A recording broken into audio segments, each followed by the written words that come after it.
ल एउटा क्वेसन छ, दुईवटा नम्बरको जोडफल र औसत निकाल्ने अल्गोरिदम र फ्लोचार्ट बनाऊ। यो कसरी गर्ने भन्दाखेरि ल सुरुमा चाहिँ अल्गोरिदम लेख्ने हो अनि बल्ल फ्लोचार्ट बनाउने हो। अब क्वेसनमा भनेछ दुईवटा नम्बरको जोडफल र सुरुमा चाहिँ सूत्र लेख्न पर्छ है। सूत्रमा के हो ल, जोडफलको सूत्र लेखौँ है। जोडफलको सूत्र लेखौँ ल। जोडफल र इङ्ग्लिसमा भन्छ सम। जोड्ने भनेको सम भन्छ। सम भनेको जस्तै मानौँ दुईवटा नम्बर भनेको दुईवटा नम्बर ए र बी होले। अब ए र बी हो भने ए प्लस बी भनेको सम भएन त हो। सम भनेको ए प्लस बी। अनि अर्को भनेको औसत। ल औसतको सूत्र लेखौँ। औसत भनेको चाहिँ यसलाई इङ्ग्लिसमा एभरेज भन्छ, त्यही भएर औसतलाई मैले सर्टकटमा एबिजी लेखेँ। एबिजी भनेको यो समलाई दुईले भाग गर्ने, सम भागा दुई। अब यहाँ हाम्रो सूत्र बनिसक्यो। औसत के भनेको थियो, जोडफल निकाल्ने र औसत निकाल्ने। यो जोडफल भयो, यो औसत भयो। अब यो जुन बराबर छ यसको जुन बायाँपट्टि हुन्छ त्यो भनेको सधैँ आउटपुट हुन्छ र यसको दायाँपट्टि जे पनि छन् नम्बर बाहेक त्यो सबै इनपुट हुन्छ। यो र यो के भए, इनपुट भए। अनि यो पनि आउटपुट हो, यो पनि आउटपुट हो। तर यो चाहिँ इनपुट होइन, किनकि यो सम छ जुन, यो सम त यहाँ आउटपुट भइसकेको छ नि। ल सम भनेको आउटपुट, ए र बी इनपुट, एभरेज भनेको पनि आउटपुट। हामीले निकाल्न पर्ने सम र एभरेज हो। अनि इनपुट चाहिँ ए र बी लिन पर्यो। ल अब सुरुमा अल्गोरिदम बनाऊँ। अल्गोरिदम यो नेपालीमा लेख्ने हुन्छ। ल अल्गोरिदम लेख्नलाई यसरी लेख्न पर्छ, स्टेप 1, स्टेप 2 यसरी लेख्न पर्छ है। स्टेप 3 भनेर यसरी लेख्दै जानुपर्छ, स्टेप भनेर लेख्नुपर्छ। अब स्टेप 1 हामीले यहाँ के ख्याल गर्न पर्यो भन्दाखेरि यो अल्गोरिदम फ्लोचार्ट बनाउँदा सुरुमा स्टार्ट हुन्छ, यो क्यु बेसिकमा नि है यो। त्यसपछि इनपुट हुन्छ, त्यसपछि प्रोसेस, त्यसपछि आउटपुट र लास्टमा इन्ड हुन्छ।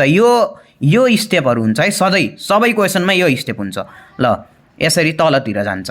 सुरुमा स्टार्ट लेखौँ। स्टेप 1मा सधैँ स्टार्ट लेख्ने जुनसुकै क्वेसन आए पनि।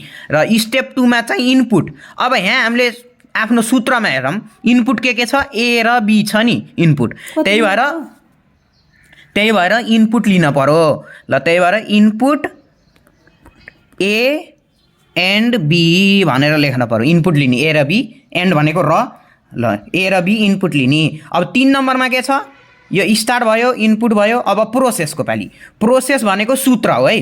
प्रोसेस भनेको के हो त, सूत्र लेख्ने हो, सूत्र लेख्ने, अरू केही पनि होइन। ल सूत्र लेखौँ। सम भनेको ए प्लस बी, अनि एभरेज भनेको सम।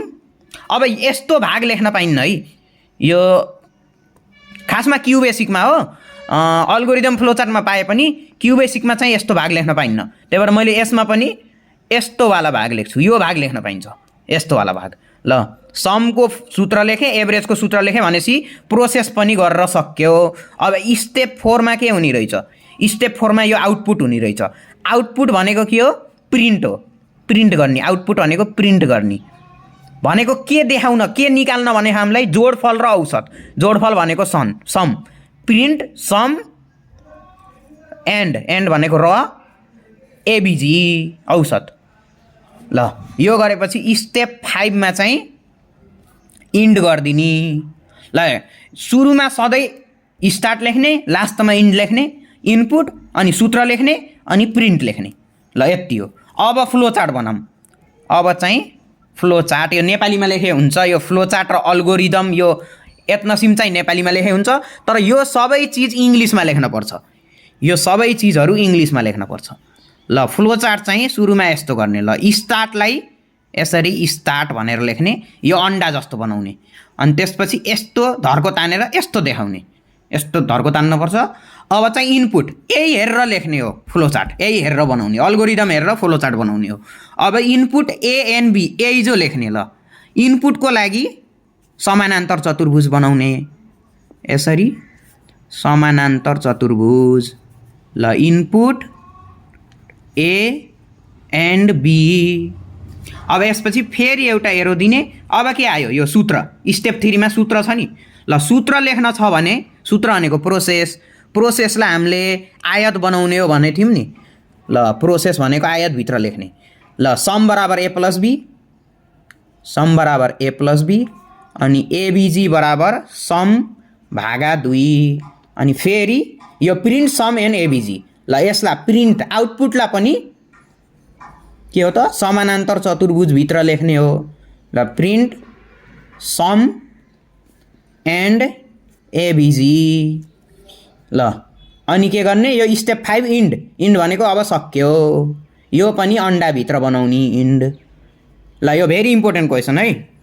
ल अब यहाँ 2वटा नम्बर थियो। ल अब सबैले 3वटा नम्बरको गरेर देखाउने। ल